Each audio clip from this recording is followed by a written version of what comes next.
الحمد لله وكفى والصلاة والسلام على عباده الذين اصطفى خصوصا على أفضلهم وخاتم النبيين محمد الأمين وعلى آله وصحبه أجمعين وبعد.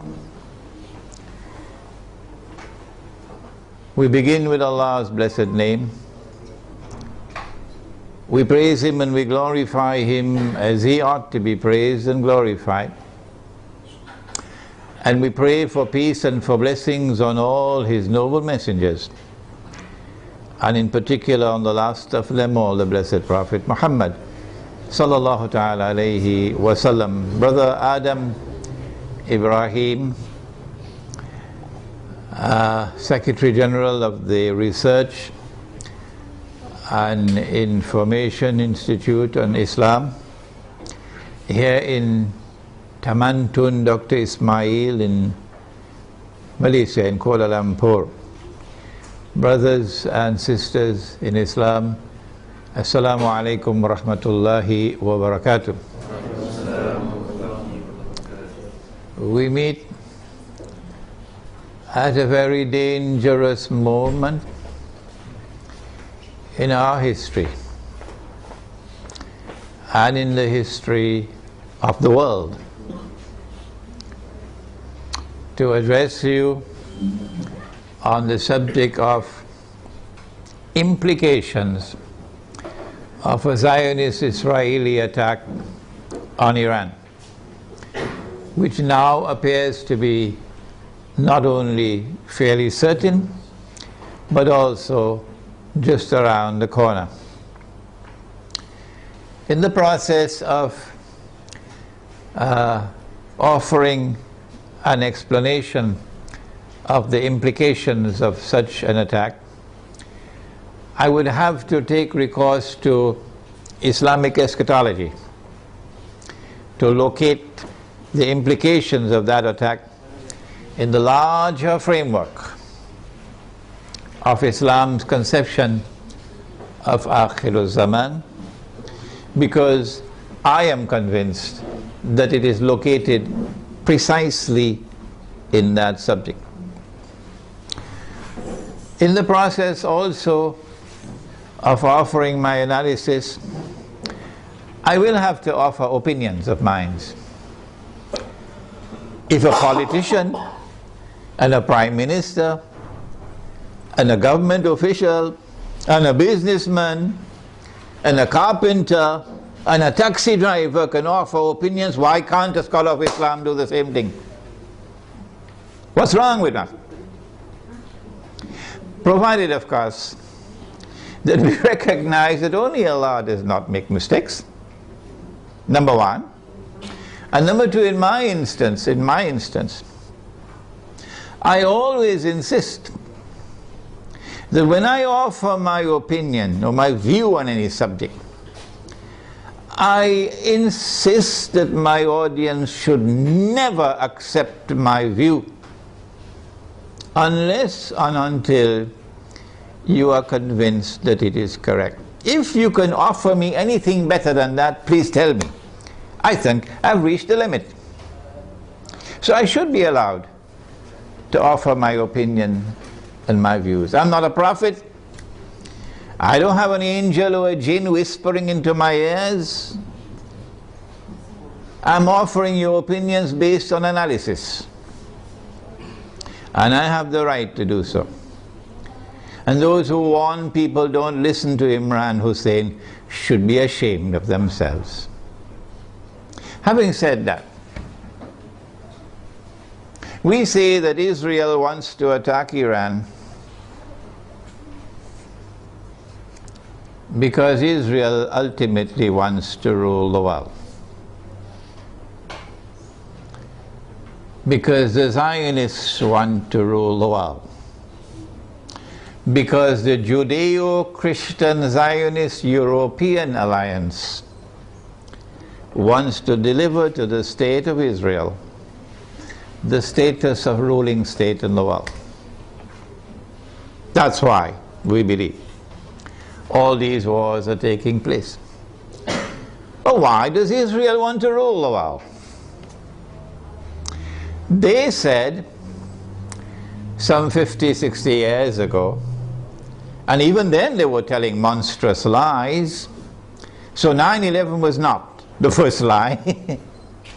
They said that all that we want to do is to create a Jewish homeland in the Holy Land, where Jews can live in safety and security. That's all we want to do. And we say that was a monstrous lie. What you wanted to do was to establish a Zionist state in the Holy Land, which would seek to impersonate Holy Israel, the holy state of Israel, that was established by Nabi Dawood alayhi salam, the Prophet David, and Nabi Sulaiman alayhi salam, the Prophet Solomon, and that this Zionist state of Israel would one day rule the world. That's what you wanted to do. And you want Israel to rule the world, so that one day, not too long from now incidentally, a man would stand up in Israel. Nabi Muhammad alayhi salatu wasalam described that man to us 1400 years ago or more. So if you're listening in Washington tonight, let's tell you what the Prophet said. And if you're listening in London and in Jerusalem tonight, let's tell you what Prophet Muhammad alayhi salatu wasalam said. He said that that man would be a Jew. He would be a young man. And so the end of history will witness young people taking over the world. He would be a powerfully built man. He would have curly hair. And he would declare,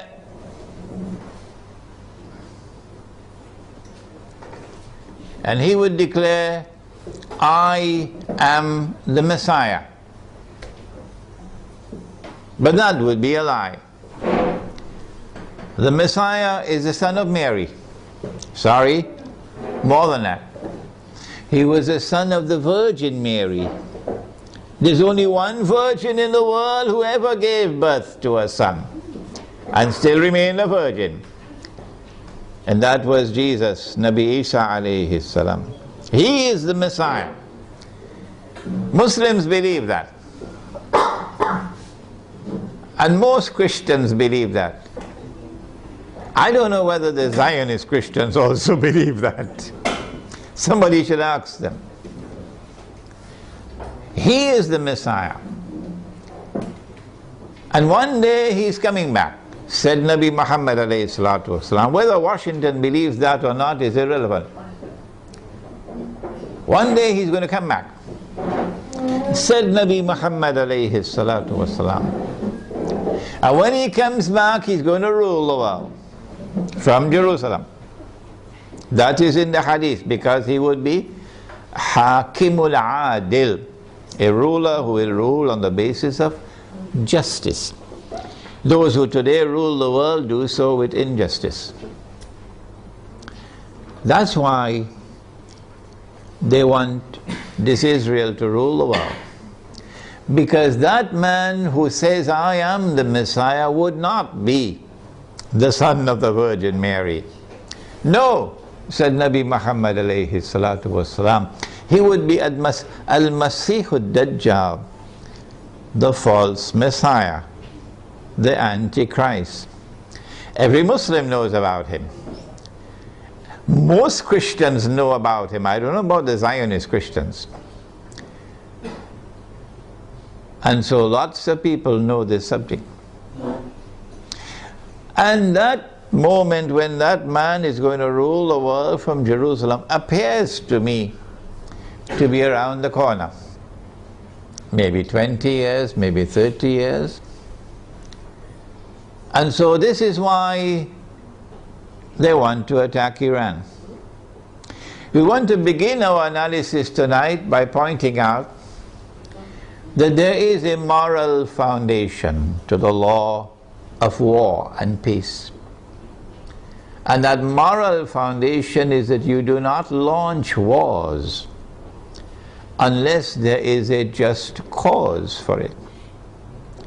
Iran has not done anything. Iran has not attacked Israel. Iran has not launched any missiles on Israel. Iran is not waging war on Israel. And so, in accordance with your Israeli law of war, which has an immoral foundation, no morality attached to it, you have the right to wage war against the people unjustly. And so, an attack on Iran would be unjust war. It would be an act of dhulm, in using the language of the Quran, an act of wickedness. Those who launch the attack would be a people who are committing monstrous sin. But I want to say something more. To those who are beating the drums of war in the Arab world, and who are looking forward to the attack on Iran, that you are beating the drums of unjust war. And when the attack takes place, you will be committing the same sin as supporters of the war, as those who are themselves perpetrating the war. And shame on you! Shame on you, we say to you, straight to your faces, from here in Malaysia, that if you support the attack on Iran, you are supporting unjust war. You are yourselves a party of dhulm, and Allah does not provide guidance to the people who commit dhulm. One of the reasons why many Arabs, not all Arabs, not at all, but many Arabs are beating the drums of war, looking forward to an attack on Iran, is because Iran is Shia.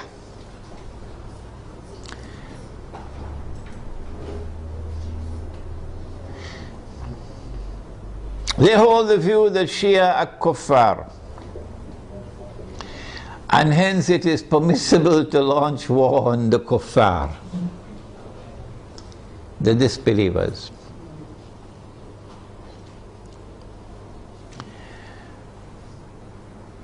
How can you come to this conclusion, the Shia are kuffar? If the Shia are kuffar, then there must be some ijma' or consensus of opinion on that subject. That consensus has never been achieved in 1400 years. Why? How can we say so? Here is proof. This is not the only proof, but this is adequate. The no regime in control of the Hijaz, in control of the Hajj, in our history that we know of, has ever prevented the Shia from performing the Hajj. As a consequence, we say, it is too late in the day now for you to come with any manufactured arguments declaring the Shia to be kuffar. Yes, we agree that it is an act of profound misguidance to declare that Abu Bakr Siddiq radiallahu ta'ala anhu was a usurper, and that Umar Farooq radiallahu ta'ala anhu was a usurper, and that Uthman Ghani radiallahu ta'ala anhu was a usurper.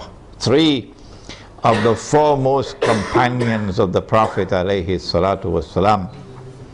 It's a massive vote of no confidence in the Prophet himself alayhi salatu wasalam. And we say of those who insist that these 3 companions of the Prophet alayhi salatu wasalam were usurpers, we say you are profoundly misguided. But we never say that you are not Muslims. You still are our Muslim brothers.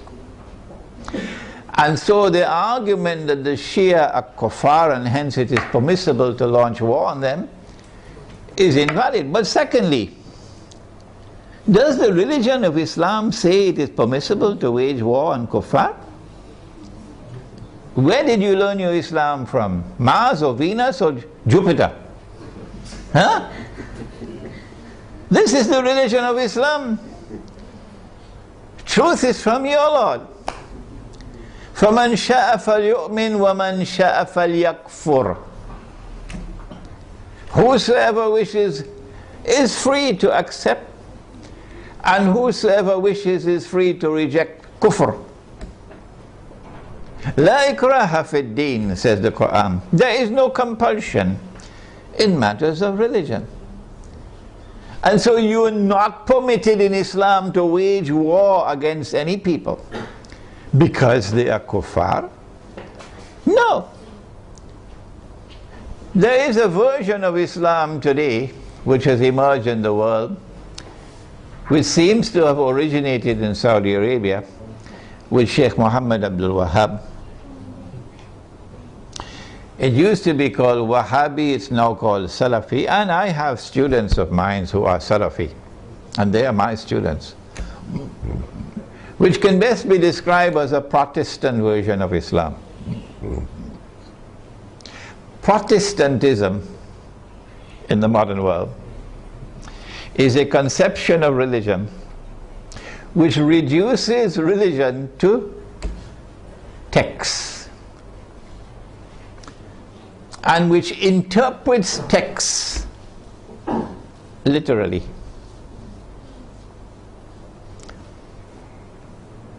As a consequence, Protestant Islam is incapable of distinguishing between appearance and reality, particularly when they differ with each other. But let's leave that fairly technical subject for a while. It is Protestant Islam today which is beating the drums against the Shia. Muslims who are Sunni and Muslims who are Shia have lived together for 1400 years, peacefully, amicably, without any boxing gloves, fighting with each other, without any bloodletting. And it is strange that at a time when the Zionists are about to move to their final stage of the mission, there should come this strange drum beating from that version of Islam with great hostility to the Shia and paving the way for promoting war against the Shia. They call it a jihad against the Shia. They would like to force the Shia to abandon their Shia beliefs and to become Sunni. Do you do it by warfare? Actually, although they themselves may not understand it, the drum beating against the Shia and the attack which is about to be launched on Iran is located in a larger framework in which those who are waging war on Islam are seeking to do something that will function as a catalyst for creating Sunni-Shia civil war in the world of Islam. Sunni-Shia civil war would be something that would be massively beneficial for Israel. Number one, Sunni-Shia civil war will make Islam look negatively, a negative image in the world. At a moment when Islam is center stage in the attention of the whole world. Number two, Sunni-Shia civil war in Islam, Sunni versus Shia, would function as a diversion, diverting attention, both Muslim and non-Muslim attention, away from the plans of the Zionists to rule the world. Thirdly, Muslims fighting against themselves will obviously lead to a loss of power. Our power will decrease, and that will be strategically advantageous for Israel. But most important of all, if an attack on Iran provokes Sunnis to be so foolish as to turn in hatred against the Shia, and provokes Shia to be equally foolish to turn in hatred against the Sunni, then that Sunni-Shia civil war, and I hope none in our audience here tonight is so stupid, it will allow that Sunni-Shia civil war to destabilize very important parts of the world of Islam, where there are significant Shia communities living amongst the Sunnis. Before we turn to identifying those areas which can be destabilized and advantageous for Israel, let us conclude this section by asking, how should Sunni Muslims around the world, who I hope would listen to this lecture, how should Sunni Muslims respond to an unjust Israeli and NATO attack on Iran? Number one,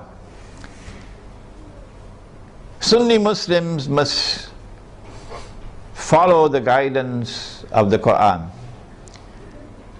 and the guidance which has come from Nabi Muhammad alayhi salatu wasalam, and not follow CNN and Al Jazeera. And you must support the victim of aggression. وَلَوْ عَلَىٰ أَنفُسِكُمْ. Even if the victim of aggression is not your friend. In this case, he's your Muslim brother. You must support the victim of aggression, and you must condemn the aggressor. That is the first response. Iran will be a victim of aggression, and Israel will be an aggressor. How should Pakistan respond if Israel attacks Iran? And I hope the Pakistani people are listening. How should Egypt respond if Israel attacks Iran? Pakistani Muslims and Egyptian Muslims must ensure that they, the people, don't wait on the governments and don't wait on the armed forces. The people must respond by showing massive popular support for Iran as a victim of aggression, and must clearly condemn not only those who wage war on Iran, but also those who support those who are waging war on Iran, with particular reference to the government of Saudi Arabia. Number two, so we have dealt briefly with the Sunni-Shia civil war problem. War on Iran, and my gosh, look how much time has gone. War on Iran obviously is going to impact on the world economy. Number one, on the price of oil. Not only because Iran is a major supplier of oil, but also because Iran is located in that basin that the Iranians call the Persian Gulf and the Arabs call the Arab Gulf, and they're still fighting over the words. This is the oil basin, and the river Euphrates enters into this basin. And Nabi Muhammad alayhi salatu wasalam told us 1400 years ago that the river Euphrates will uncover a mountain of gold. I suggest that you don't wait for the metal. I want to suggest to you that this is not a text to be understood literally. Protestant Islam is going to wait for a mountain of the metal. Let them wait. And we're not speaking disrespectfully of Protestant Islam. No, we're not speaking disrespectfully of the Salafis. Let me repeat it. I am not speaking disrespectfully of the Salafis, and I'm not speaking disrespectfully of their methodology of a literal interpretation of the text. All I'm saying is let them wait for the mountain of the metal. We interpret the text differently. And we say that mountain of gold is already here. And it's black gold. And it's oil. And the Prophet prophesied that they're going to fight over it. And in the end, 99 out of every 100 are going to be killed. Conventional wars don't kill 99 out of every 100. Conventional wars do not kill 99% of all combatants. This has to be nuclear war to kill 99% of all combatants. Okay? So the Persian Gulf or the Arab Gulf is waiting for nuclear attacks. The price of oil is going to shoot up because Iran can also block the Straits of Hormuz. Yes, in our Iranian territory on this side and Oman on that side. It's not difficult for Iran to block the Straits of Hormuz and disrupt the passage of oil tankers. So we can anticipate fairly confidently that the price of oil is going to escalate dramatically once the attack takes place. And the American government knows that. And that's why the American government does not want Iran to be attacked. Because the American government knows, and the Federal Reserve knows, and the bankers also know that the US dollar is going to collapse. It will not survive an Israeli attack on Iran with the price of oil shooting up through the roof. And if the US dollar collapses, of course they're going to have to demonetize the US dollar. It will no longer be legal tender. They have to have something in place. They probably already have something to replace it, but at a fraction of its previous value. The American economy is going to collapse. Large numbers of white Americans are going to lose their wealth. And many of them are going to be listening to this lecture. There's going to be chaos in the United States when the economy collapses. There can be riots in the United States, and they're already anticipating that. And so an attack on Iran would lead to economic, financial, and monetary consequences that will be disastrous for the US economy. Israel wants to become the new ruling state in the world. And for that you have to go to my book. Would someone kindly give me a copy of Jerusalem in the Quran? You have to go to my book Jerusalem in the Quran for the Islamic eschatology. The Dajjal, when he's released, on earth will live for 40 days. The Prophet said, one day like a year, one day like a month, one day like a week, and all the rest of his days like your days. We said a day like a year, and Britain became the ruling state in the world. And the world experienced what they call Pax Britannica. It wasn't Pax at all, it was only war. And then came a day like a month over here, and the United States of America replaced Britain as the next ruling state in the world. And Pax Britannica was replaced with Pax Americana. And the British sterling pound was replaced by the US dollar. And we said, this is our opinion, that a day like a year came to an end and was replaced by a day like a month. This is the first time in our history that this hadith was interpreted this way. And now we are saying that a day like a month is coming to an end and a day like a week is commencing. And so there has to be a passage from the United States to a third ruling state.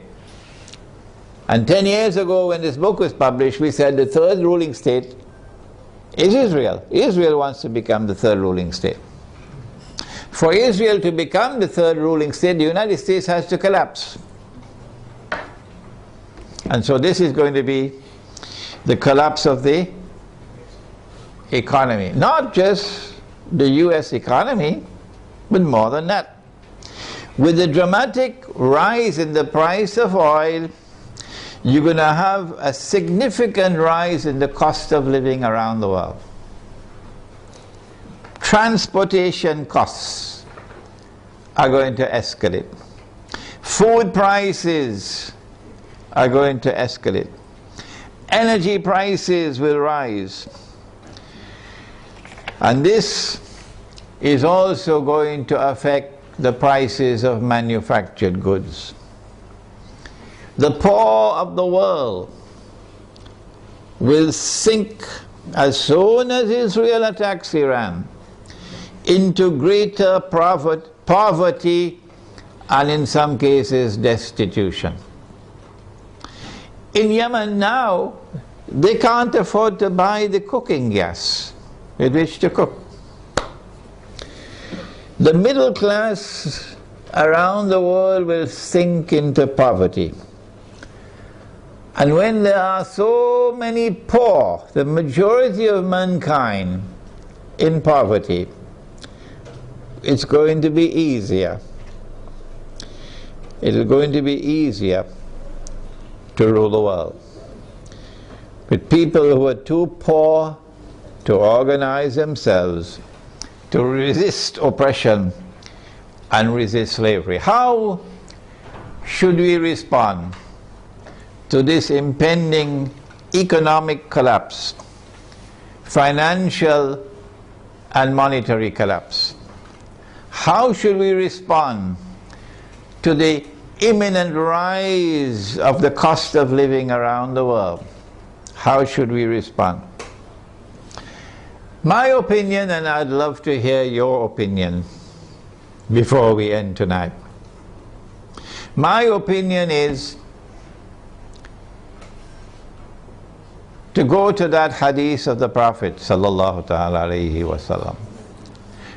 He said about Akhirul Zaman, he said, if you have land, hold on to your land. You're familiar with that, aren't you? And he said, if you have animals, hold on to your animals. And then a man asks, O Messenger of Allah, what about if we have neither land nor animals? He said, sharpen your sword. Of course, CNN is going to call him a terrorist now. He said, sharpen your sword, because you're going to be dealing with chaos and anarchy and riots as people seek to survive by fighting each other for food. Where can we get land and animals to sustain ourselves in this impending collapse? The answer is certainly not in the cities. If you believe that you can survive in the cities and get land and animals in the cities, you should buy a one-way ticket to the moon. And so Egypt, I'm talking to you tonight. In Pakistan, I'm talking to you tonight. Listen to me and get out of the cities. 20 million people in a city, 15 million people in a city, who's going to feed them? Where are you going to get your food from? What's going to be the price of that food? Get out of the cities while still there is time.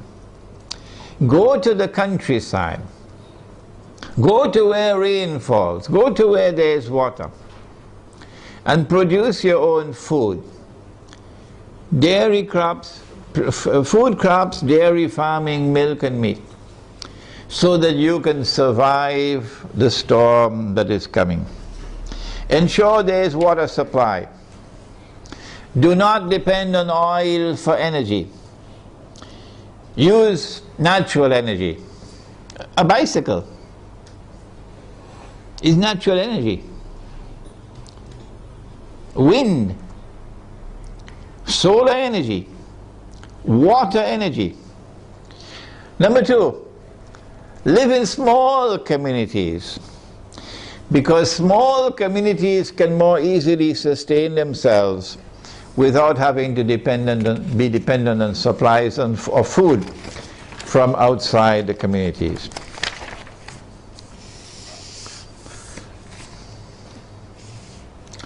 We now return to Pakistan.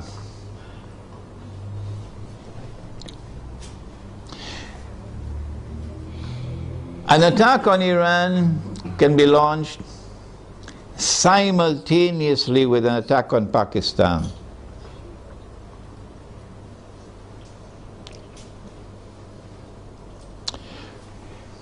The purpose would be to eliminate Pakistan from the nuclear club. But we've been saying this for 10 years now. When the attack on America took place in September 2001, we produced a booklet 2 months later, a Muslim response to the attack on America. That booklet is on my website. And in that booklet we said that those who planned and executed 9/11 had as their ultimate target Pakistan.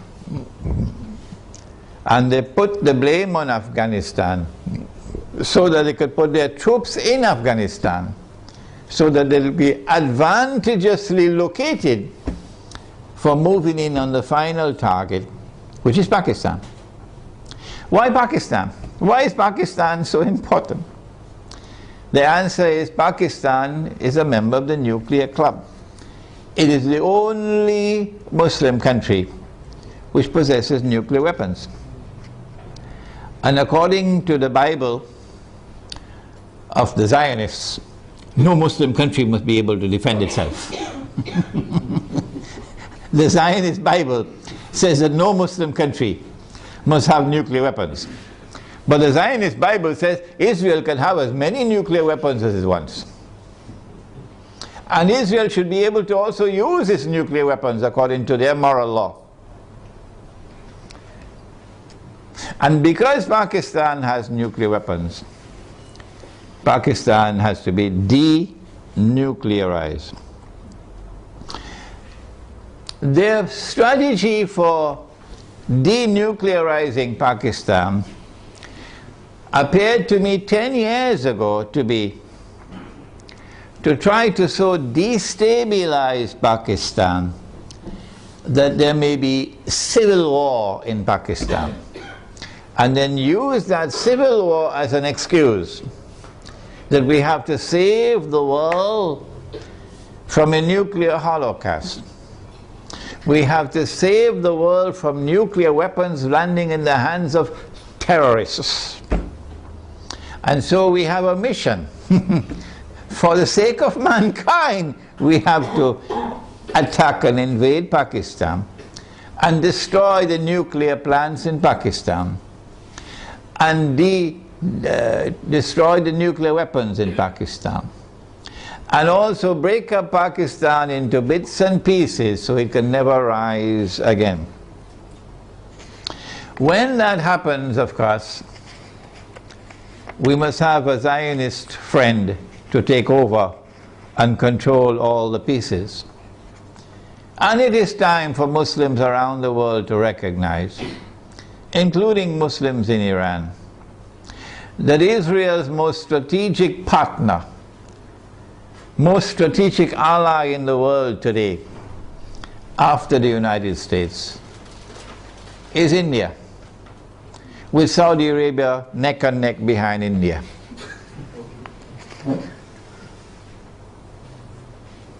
And so, not only must India be involved in the attack, but also when the attack takes place on Pakistan, and if it succeeds, then in the sequel it is India who must now control the region on Israel's behalf.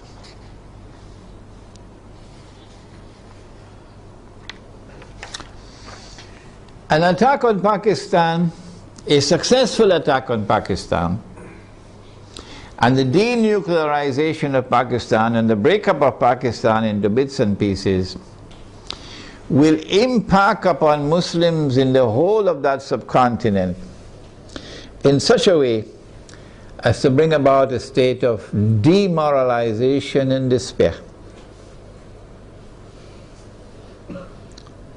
and send shock waves to Muslims in the rest of the world. That one of the largest Muslim communities around the world, in India, Pakistan and Bangladesh, have now come under the foot of Hindu India.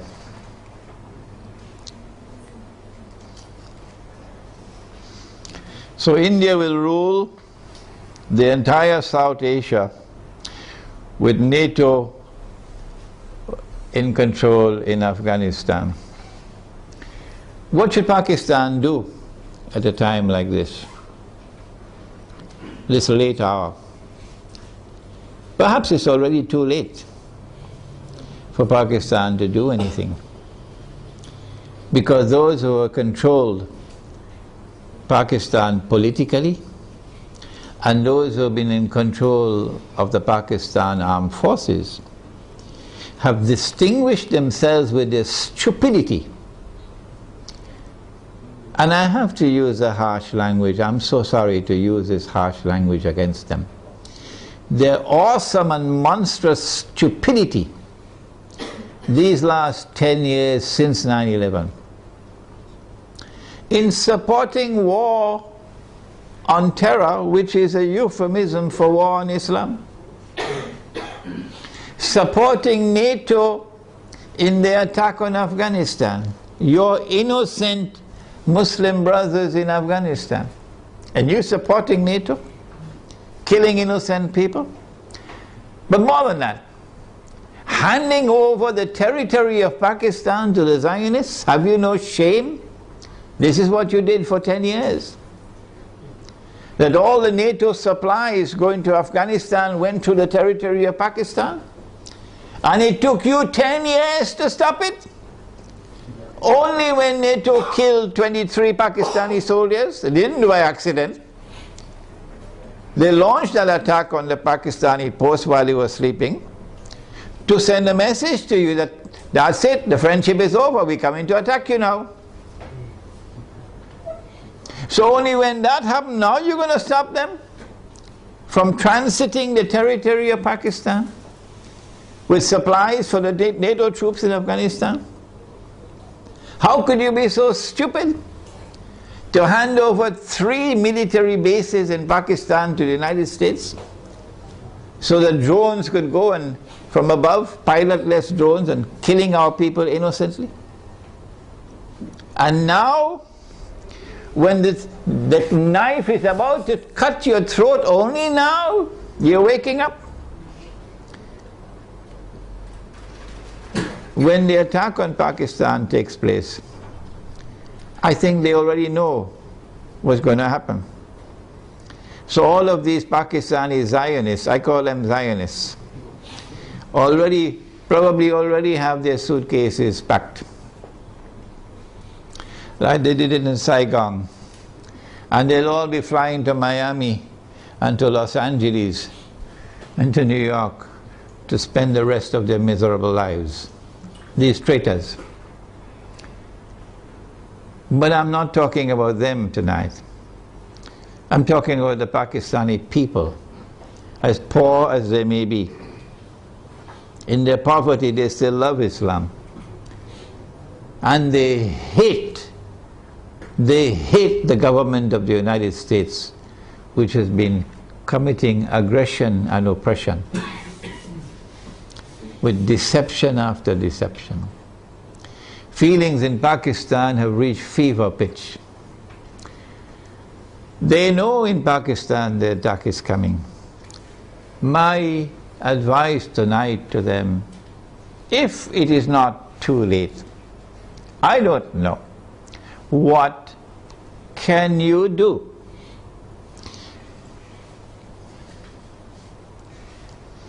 My answer is,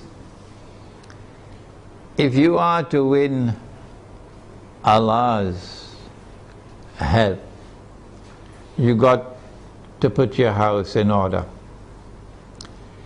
You got to abandon those who are fighting over sectarian issues. Stay away from them. Get away from these people. Deobandi versus Barelvi. This sect against that sect. Treat these people as though they are a people who have to be cast aside. Don't keep their company. And try to bring once again, the fraternity of Islam. That these are all brothers and sisters in Islam, one people. Identify yourself as a Muslim. I am the student of Maulana Dr. Muhammad Fadlur Rahman Ansari, rahimahullah. He established the Alimia Institute of Islamic Studies in Karachi, Pakistan. And that's where I studied under him. And because of what he taught me, and the methodology of study that he gave to me, I'm able to do the work that I'm doing now. So you might want to go to his grave in North Nazimabad in Pakistan, Block B. Go to his grave and offer dua. This is halal, this is permissible.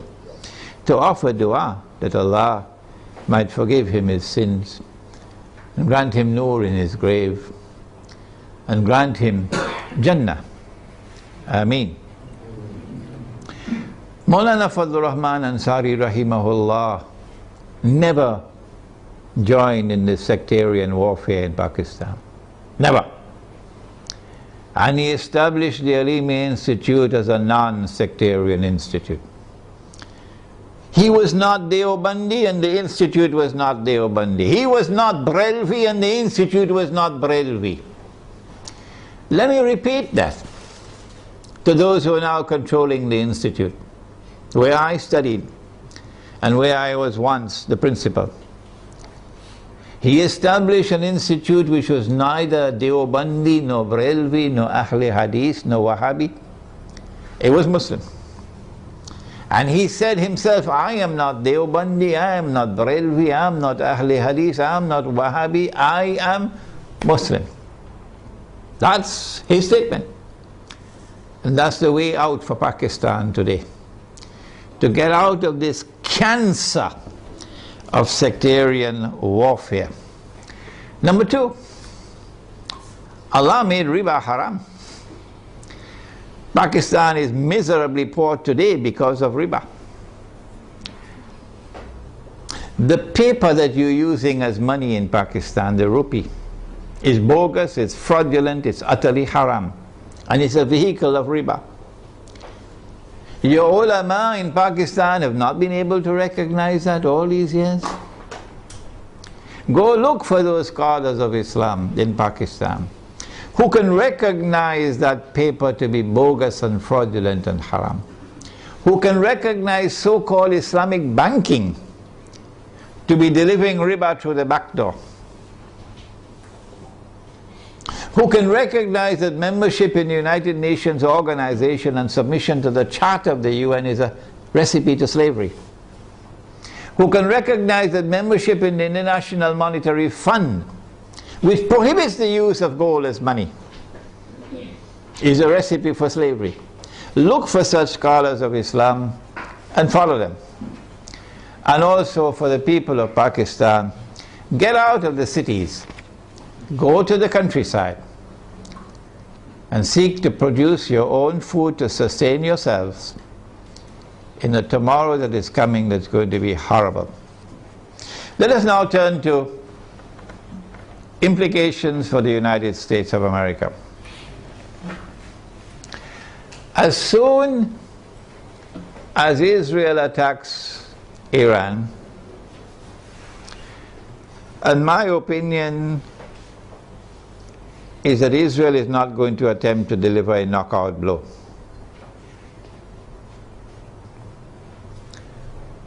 Israel will attack Iran in order to commence wars that she hopes will follow one after the other.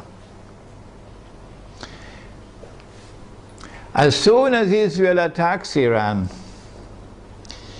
the first implication is that Iran is going to attack Iraq.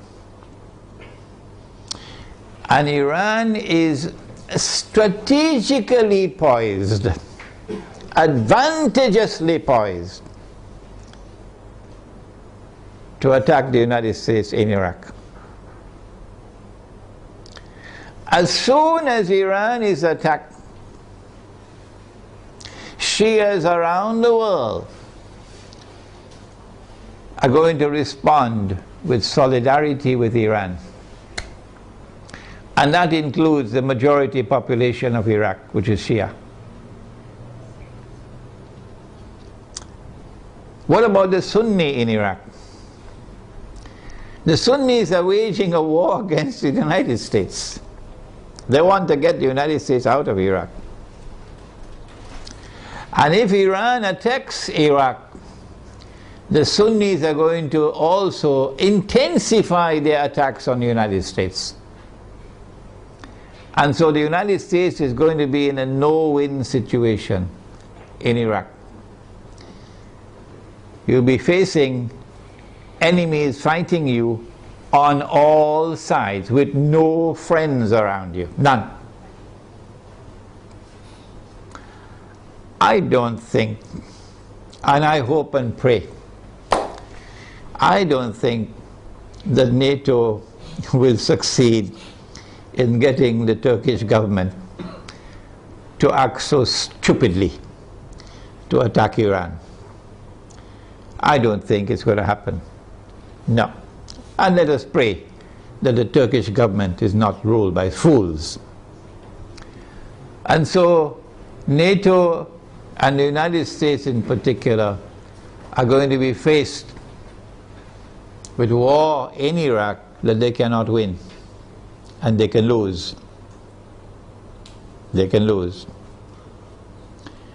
And this is what Israel wants. This is what Israel wants. But there's another battlefront I want to turn to now. And this is where we need our military analysts. I wish we had some here tonight. That Iran is also likely to attack Bahrain. And it should not be difficult for Iran to take Bahrain. Bahrain cannot stand up to an attack from Iran.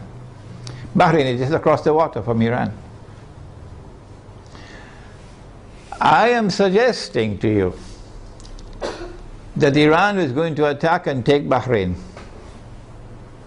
And if and when Iran attacks and takes Bahrain, Then there's a causeway between Bahrain and Saudi Arabia where you could drive back and forth. The road will be clear to Saudi Arabia. I am anticipating, and the Saudis probably already have their plans laid out very well, because they know what's going to happen. And Israel already knows what's going to happen. That they're then going to turn to the United States to invoke whatever secret agreements they have of defense. That the United States has to intervene in Saudi Arabia to protect Saudi Arabia from an attack from Iran. I think the Zionists in the US Congress will ensure, even though the US armed forces would not want to go in there, even though the Barak administration would not want to go into Saudi Arabia, the Zionists in the US Congress will ensure that American forces will have to enter into Saudi Arabia to face Iran. I'm also suspecting that they might do the same thing with Pakistan, to force the Pakistani political leadership and military leadership to follow some secret agreement they probably already have, to bring Pakistani troops into Saudi Arabia to face Iran. If that happens, number one consequence will be the United States will be facing two fronts where they're going to lose the war. The first front will be Iraq, and the second front will be Saudi Arabia.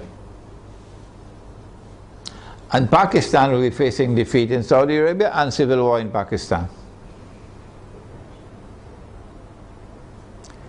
In order to save the United States from defeat, Israel will have to intervene. And so history will repeat itself for those who have been reading Jerusalem in the Quran. In order for the passage from Pax Britannica to Pax Americana to take place, you remember? The First World War had to take place. And in the First World War, the Germans brought in their submarines. And Britain, the island, was marooned, surrounded by German submarines. And Britain would have lost the war. And at that critical moment, the Zionists then brought the United States into the war, despite the efforts of men like Henry Ford. And when the United States entered into the war, then Britain was saved from defeat. But the consequence of that was that Britain was no longer the ruling state in the world. And the transfer of power from Britain to the United States was well on the way as a consequence of that First World War. So I am suggesting to you that the planning that is now taking place is a repeat of what happened then. That they're setting a trap for the United States, so that the United States is going to be led to a situation where it's going to be facing defeat in Iraq and in Saudi Arabia. These are my opinions, you don't have to accept them. And only one power in that region could intervene to save the United States from defeat, and that is Israel. And that would be the bell being rung. That this is the passage of power now from Pax Americana to Pax Judaica.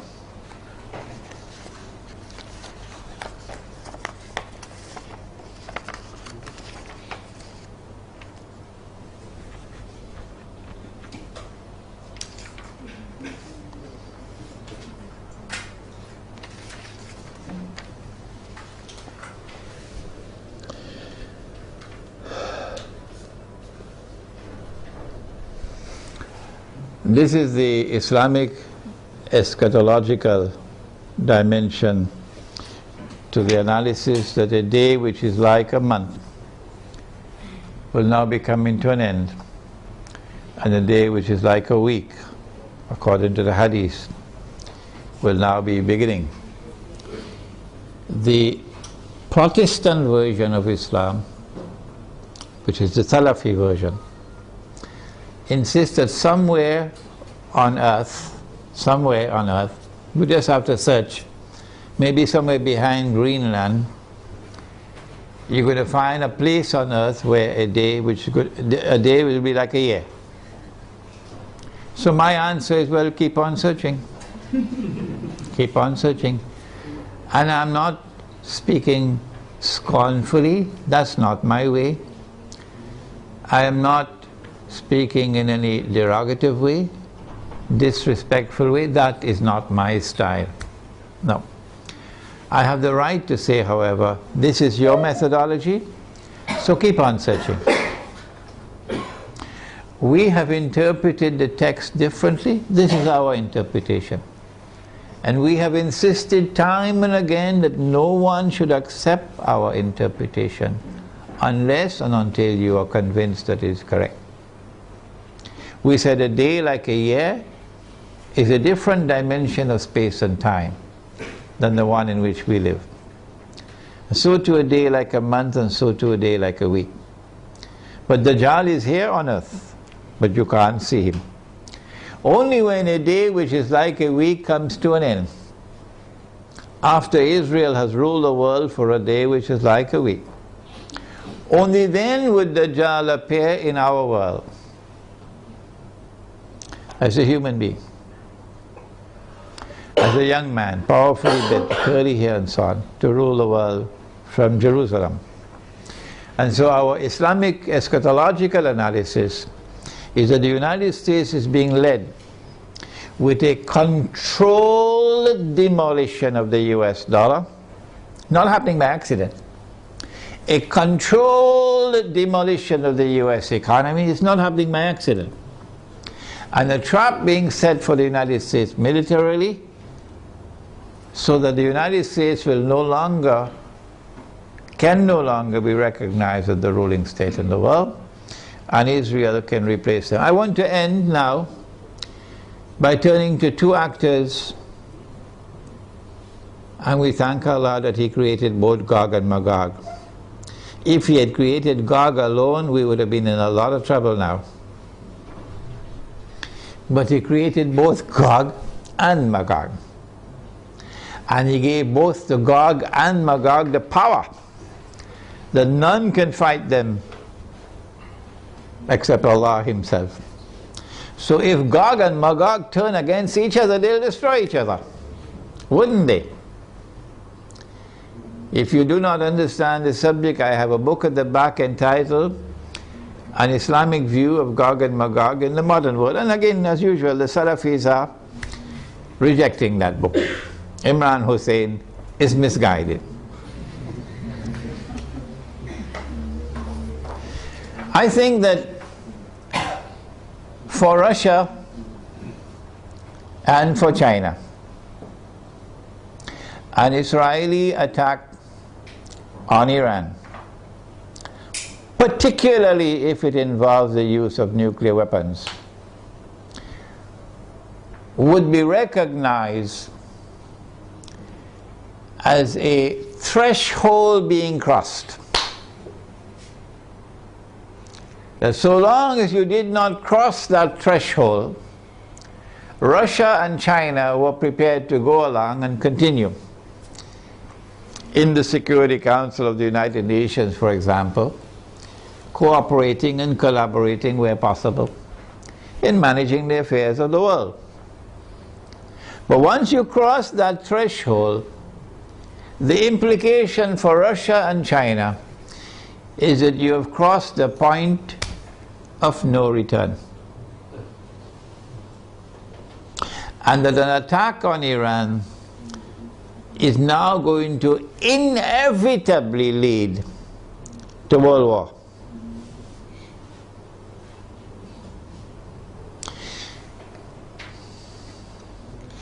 That after Iran and after Pakistan and after the Arabs, the Zionists are going to turn on China and Russia to make sure that China and Russia also bend down their knees and accept Israel, so that Israel can become the ruling state in the world.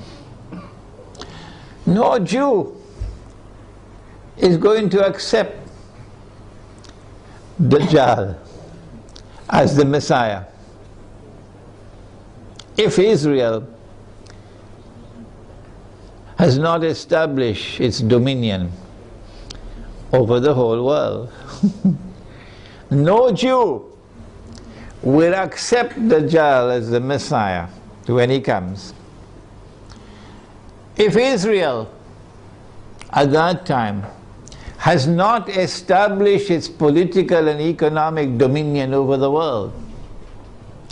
And that includes Russia and China. And so Russia and China would know, today it's them, tomorrow it's us. And they're not going to wait until tomorrow to recognize that. The minute Iran is attacked, they will recognize that the threshold has been crossed and that we are now moving inevitably towards nuclear war. Russia and China acted strangely on Libya. You remember? When the vote came to the Security Council, they abstained, knowing full well that if they abstain, the resolution will be carried. And that is the end of Gaddafi and end of the Libyan government. Why did they do that? I have asked the question. I have an answer, but I can be wrong. I felt that perhaps they knew what the plan was, and they wanted to let the Western world, NATO, to sink deeper and deeper into a quagmire, you know, like shifting sands, you can't get up. So eventually they will end up in the graveyard, and only then will Russia and China attack them. How are Russia and China responding to Syria at the moment? How will Russia and China respond to an attack on Iran and on Pakistan? My understanding is that Russia and China are going to be quite different in the way they have behaved so far in international affairs. Quite different once the attack on Iran takes place. And so we will be heading ultimately towards world war. A world war which the Quran has anticipated when Allah spoke about Gog and Magog, and when He said in Surah Al-Kahf, وَتَرَكْنَا بَعْدَهُمْ يَوْمَئِذٍ يَمُوجُ فِي بَعْضٍ, which can mean, one of the possible meanings is that on that day Gog and Magog are going to clash with each other. If Gog and Magog clash with each other in nuclear war, with thousands of nuclear weapons being used, what will be the consequence for the world? Let me end with Surah Al-Isra, the ayah or the verse of Surah Al-Isra, in which Allah says, بعد أعوذ بالله من الشيطان الرجيم وإن من قرية إلا نحن مهلكوها قبل يوم القيامة أو معذبوها عذابا شديدا كان ذلك في الكتاب مسطورا. And not a single town or city will escape. They'll all be destroyed. And those which escape destruction will be punished with terrible punishment. And all of this is inscribed in the book. This brings an end to our preliminary analysis of the implications of an Israeli attack on Iran. We have certainly not exhausted the subject, and it is likely that we'll have to come back to the subject in a second and a third lecture. But I do believe that we have done sufficiently tonight to provoke you now to think on the subject And I'll be very happy to hear your views and your responses. ربنا تقبل منا إنك أنت السميع العليم وتب علينا يا مولانا إنك أنت التواب الرحيم برحمتك يا أرحم الراحمين آمين.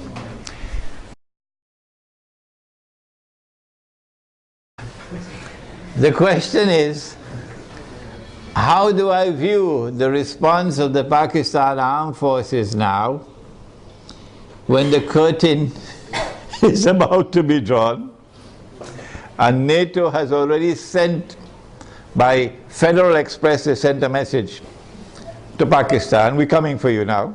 That's the message when they kill the soldiers, huh? We're coming for you now. And now, now the Pakistan Armed Forces, because now of course it's too late to do anything else, they say, okay, we will not allow NATO to transit Pakistan. And we're going to take back this base that we gave you so you could kill the people in Afghanistan. And you have 15 days to vacate the base. No, I'm not impressed. I'm not impressed. I think a lot of the generals have tickets to Miami because they know that they're going to be lynched. I hope they're listening to me, because the Pakistani people love Islam. And the Pakistani people are very, very angry with those who have betrayed them and betrayed Pakistan and betrayed the Ummah. Flying first class to Washington anytime Washington calls them for consultation. So I'm not impressed at all. People who have betrayed Allah and His Messenger, and now at the last moment, now you're trying to save face. I'm not impressed. But the overwhelming majority of the soldiers in the Pakistan Armed Forces love Islam, and they're going to fight as faithful and courageous Muslims. That I have no doubt about. It is the command which stinks. It is the command, the political and military command, that I call Zionist. And they're on their way out as soon as Pakistan is attacked. They're finished. They're going to fly to Miami and leave Pakistan to the true Pakistanis. So I'm not impressed. The Muslims in India, of course, are going to be in a much worse situation once Pakistan is attacked. The Muslims in Bangladesh are going to be in a worse situation because of the attack on their morale. They will be demoralized. And it is a function of Islamic scholars to deliver guidance and leadership. And the scholars of Islam are fighting each other over popcorn. Fighting with each other over popcorn. And attacking me because I declare myself to be a Muslim. Who? He's only a Muslim? He's neither fish nor fowl? Who is he? He has no Aqidah? That's now the attack on me. Yeah. Well, let them continue with the attacks. Go ahead.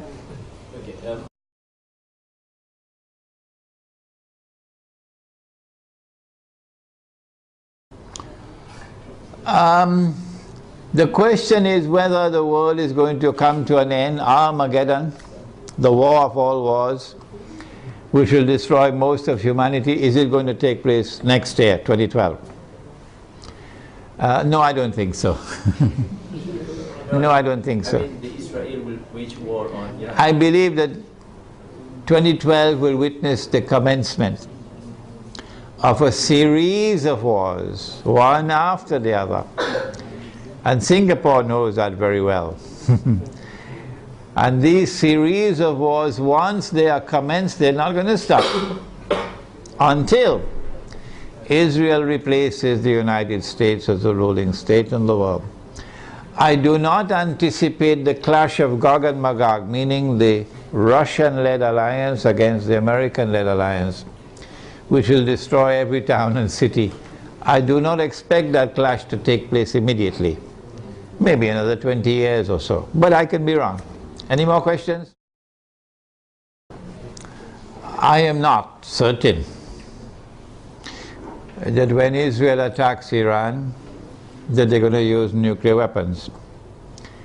I expect the use of limited nuclear weapons on certain specific sites in order to destroy nuclear plants, underground nuclear plants and so on.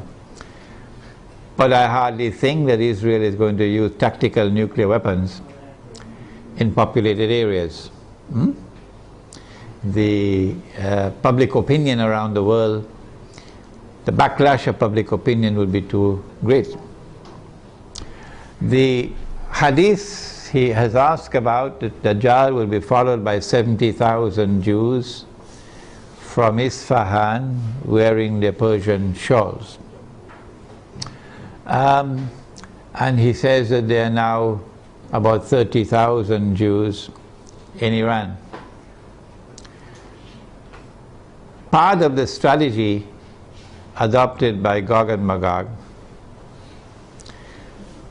has been to accept a religion. The Khaza, for example, accepted Judaism.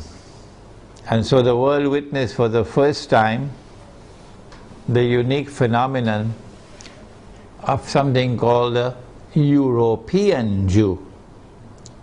Prior to this, the only Jews that there were in the world were Semitic Jews, Semites. The Europeans are not Semites.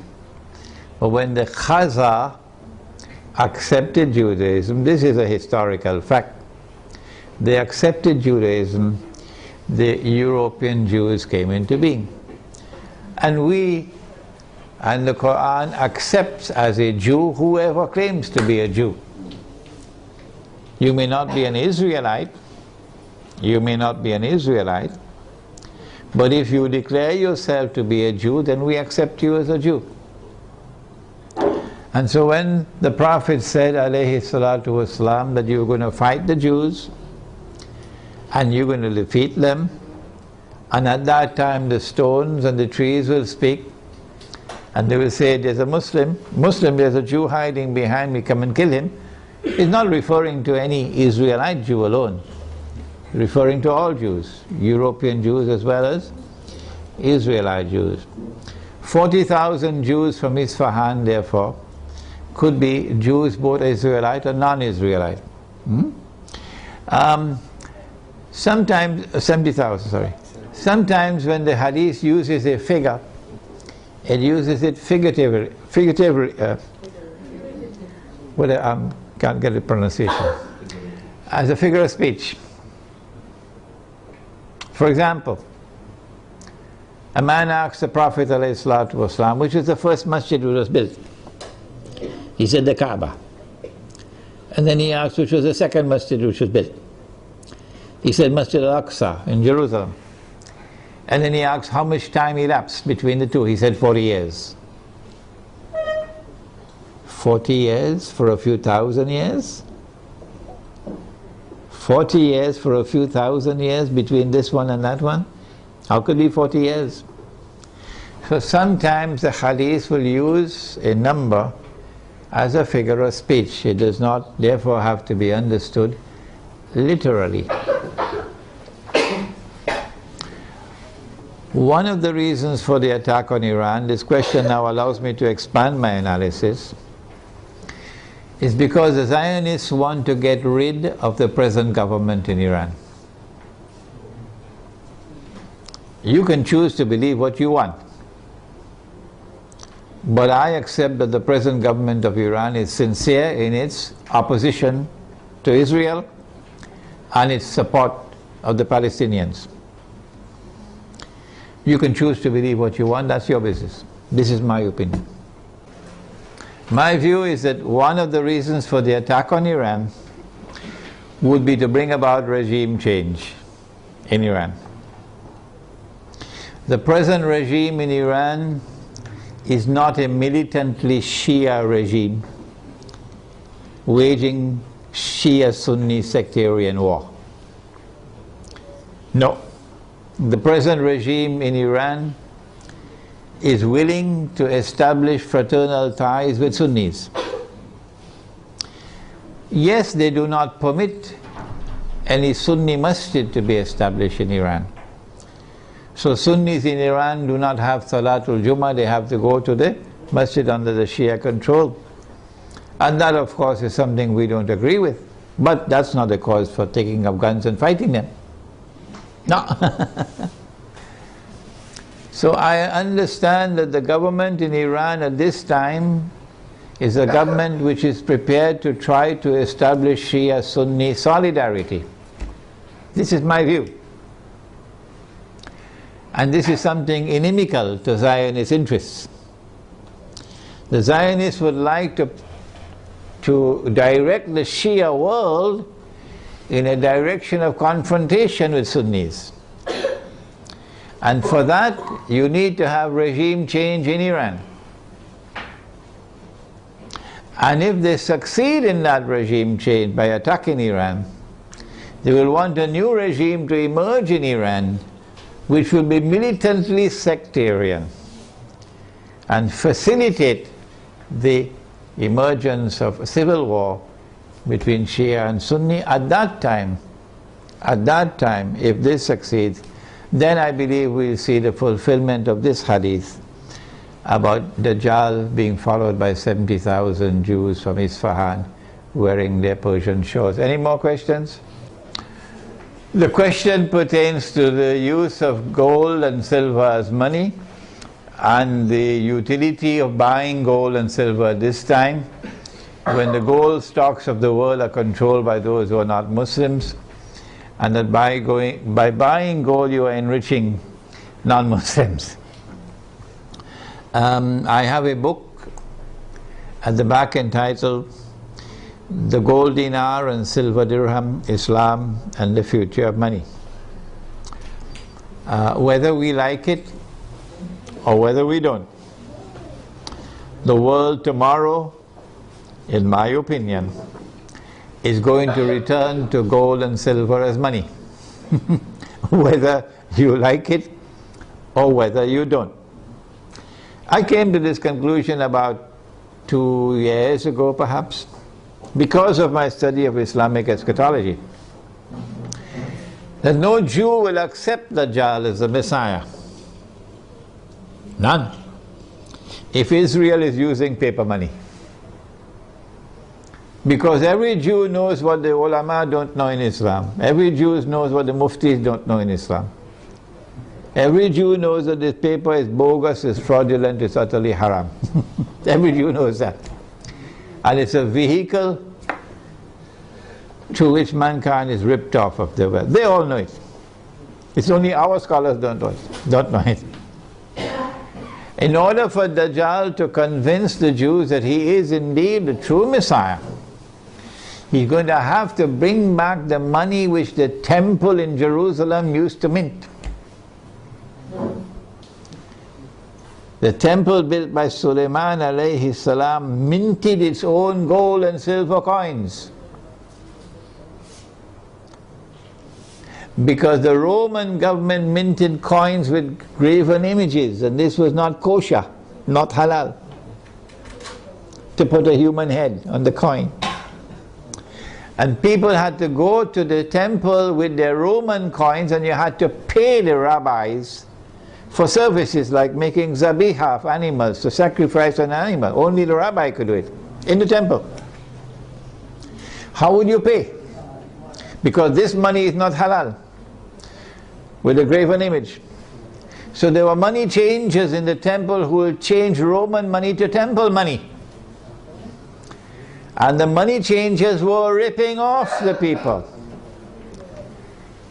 And when Nabi Isa alayhi salam entered the temple and he saw that, he cursed them. Because that's a form of riba. And he overturned their tables. And he chased them out of the temple. And he said, "You've taken the house of God and transformed it into a den of thieves."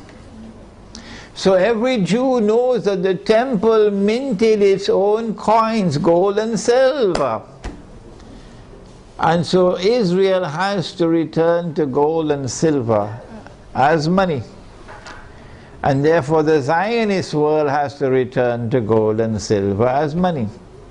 And when they do, guess what the world of Islam will do? The muftis are going to wake up. And they're going to say, yes, yes, yes, this is halal money. Yes, yes, yes, we should have dinar and dirham. I have prayed to Allah to beg Him to take me away from the world. I don't want to live to see that day, because the shame and the disgrace will be too great for me. The shame and the disgrace as a Muslim for me will be too great. On that day, when they have brought back dinar and dirham as money, and only then do our people wake up. But I also pray to Allah for something else, to keep all those muftis and all those scholars alive on that day. Keep them alive, even if you have to bring them on a stretcher, keep them alive, so that they will witness the shame and disgrace on that day. Those who today, up to this day, they are not prepared to say that this paper money is bogus, it's fraudulent, it's utterly haram. Keep them alive to that day. So whether we like it or whether we don't, gold and silver is coming back as money. Secondly, if I am correct that this paper is bogus and fraudulent and haram, you read my book at the back, The Gold Dinar and Silver Dirham, Islam and the Future of Money, and listen to my lectures on the subject Islam and the International Monetary System. If I am correct, then every transaction involving the use of this paper is haram. Every transaction. So you pay your zakat, it won't be accepted. You give charity, it won't be accepted. You have nikah and you give the dowry, it won't be accepted. You use this to perform your hajj, it won't be accepted. Every transaction will be haram. Well then what do? You have to return to halal money. Halal money is first and foremost dinar and dirham. In the event that dinar and dirham are in short supply in a market, then halal money would be commodities of food consumption, which are in abundant supply in the market, which have a shelf life, and which has intrinsic value created by Allah Himself. Any more questions? The Prophet said that the time will come when you'll not be able to find a single person in all of mankind who will not be consuming riba. Are you aware of this? The Prophet said, alayhi salatu wasalam, that the time will come when you'll not be able to find a single person in all of mankind who will not be consuming riba. And whoever declares that he is not consuming riba, verily the dust of riba would be upon him. Verily the vapor of riba would reach him. So it is not possible for us to escape completely. But in Surah Al-Taghabun of the Quran, Allah says, ittaqullaha mastata'tum. Fear Allah to the extent that you have capacity to do so. What we are doing is advising and also preparing the way to establish communities. I have here in this audience students of mine who are working on it even as I speak, right here in Malaysia, to build communities in the countryside, Muslim villages, which will use dinar and dirham as money for buying and selling. And in those communities you will not use the paper money. At least this is an effort to respond. If you have a better way, tell us, show it to us. We are not convinced that you can do this in downtown KLCC. We are on the contrary convinced that you can do it in the countryside. And once you make that effort, then Allah can help you. Okay? So, even when you build such a community in the countryside, and 90% of all your transactions are halal, you will still have to market your produce. People who are coming from outside to buy, or you buying things from outside, there will still be interaction with the outside world. And that interaction will be involving electronic money. Tomorrow paper will be gone. Okay? So let us agree on this position, that we are obliged to make the best effort. Any more questions? The question is about the euro and the fact that the euro is in trouble. Before the euro was created, put together, you had individual currencies in Europe. Okay? And you still have them, but they're now linked together. If the euro collapses, then you return to what you had before. The German mark by itself, the Italian lira by itself, the sterling pound by itself, the French franc existing by themselves, separate from each other. You just go back to where you were before. But in the same way that the world is witnessing a controlled demolition of the US dollar, so too it's not far-fetched for us to recognize that the same thing is happening to the euro. That this is international banking at work, okay, reorganizing the world in such a way that electronic money will replace paper money, and the banking system will take control of the money system in the world. Governments will no longer have control over money. Banking system will have control over money. The euro cannot stand in the way, and therefore there is this demolition. The US dollar cannot stand in the way, and therefore there is this demolition. One thing concerning gold that I forgot to mention. Do you know there's a hadith about Akhiru Zaman, or the last age? It is there in my book entitled One Jamaat, One Amir, which is out of print at the moment. But that book is on my website, you could read it. The hadith is there that in the last age, in Akhiru Zaman, the earth will vomit from its liver columns of gold and silver. So they may have control over the gold stocks of the world today, but Allah can cause more gold to emerge. Any more questions? No more questions? As soon as we have the last question, then we can have some Teh Tarik, okay? Yeah, right. What advice do I have for teenagers?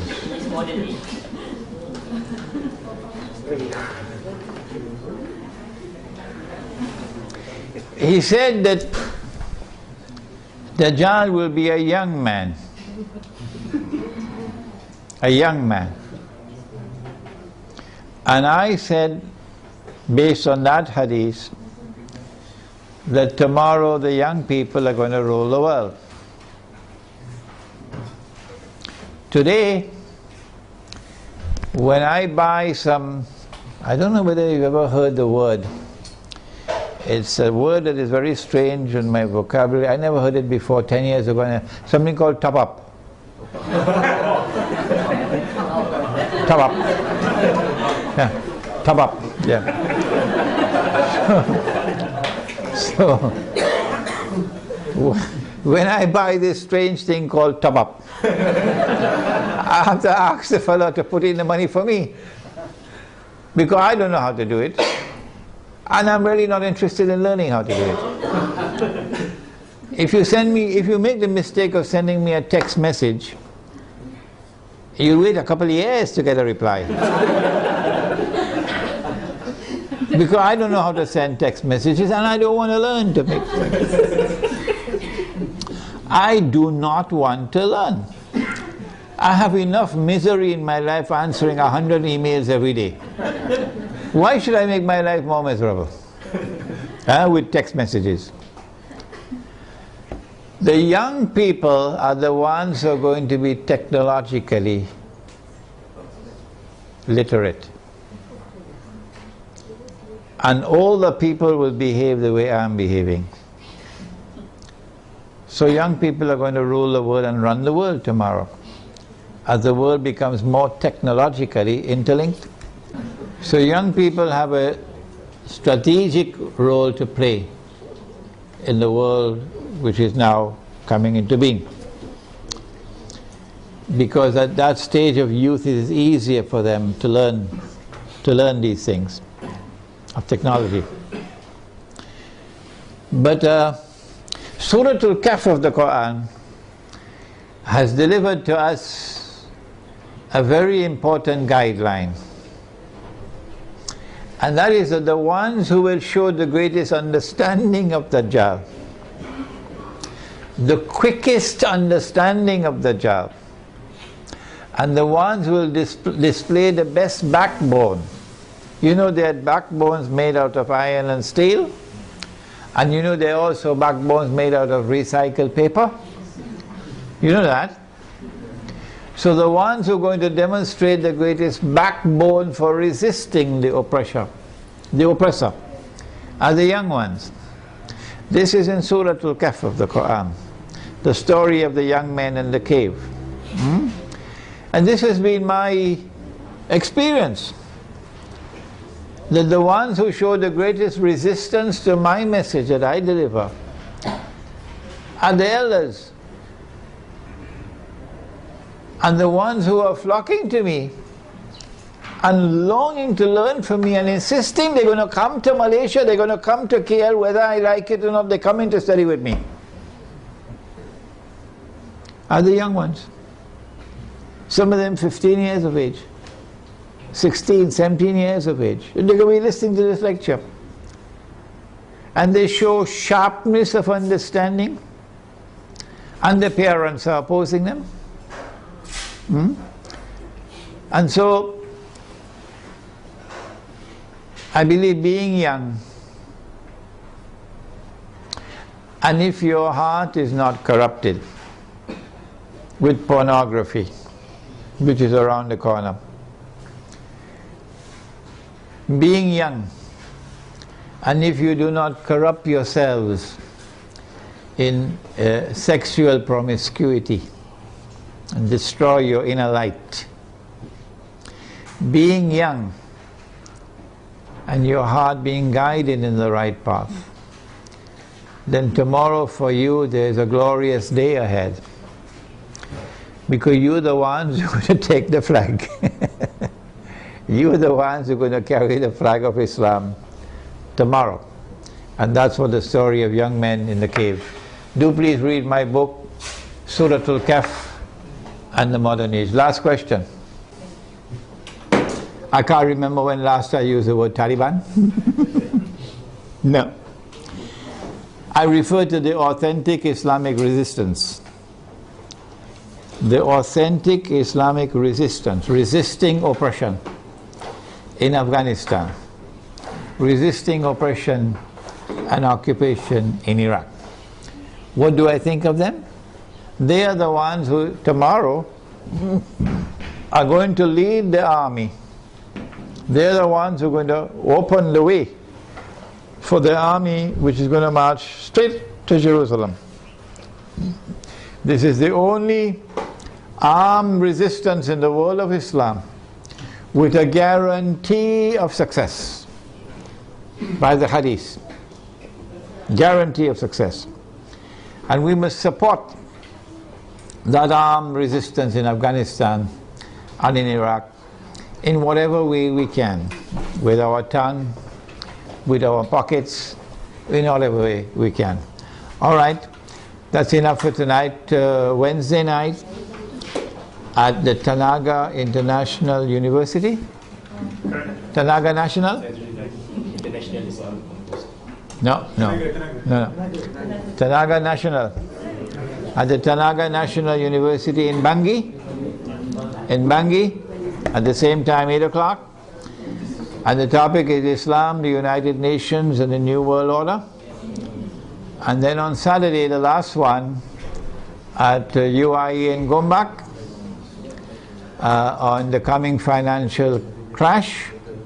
It's a seminar with Dr. Mira and myself taking the whole of the Saturday morning. ربنا تقبل منا إنك أنت السميع العليم وتب علينا يا مولانا إنك أنت التواب الرحيم اللهم أنت السلام ومنك السلام تبارك ربنا وتعاليت يا ذا الجلال والإكرام اللهم أرنا الحق حقا وارزقنا اتباعه وأرنا الباطل باطلا وارزقنا اجتنابه اللهم أرنا الأشياء كما هي اللهم إنك عفو كريم تحب العفو فاعف عنا يا كريم اللهم إنا نعوذ بك من عذاب القبر ومن عذاب النار ونعوذ بك من فتنة المحيا والممات ومن فتنة المسيح الدجال وصلى الله تعالى على خير خلقه محمد وعلى آله وعلى أصحابه أجمعين برحمتك يا أرحم الراحمين آمين إلهي لست للفردوس أعلى ولا أقوى على نار الجحيم الله فهب لي التوبة واغفر ذنوبي فإنك غافر الذنب العظيم إلهي لست للفردوس أعلى ولا أقوى على نار الجحيم الله فهب لي توبة واغفر ذنوبي فإنك غافر الذنب العظيم Tuhanku aku tidak layak untuk syurgamu tetapi aku tidak pula sanggup menanggung siksa nerakamu dari itu kurniakanlah ampunan kepadaku ampunkanlah dosaku sesungguhnya engkaulah pengampun dosa-dosa besar Tuhanku aku tidak layak untuk syurgamu tetapi aku tidak pula sanggup menanggung siksa nerakamu dari itu kurniakanlah ampunan kepadaku ampunkanlah dosaku sesungguhnya engkaulah pengampun dosa-dosa besar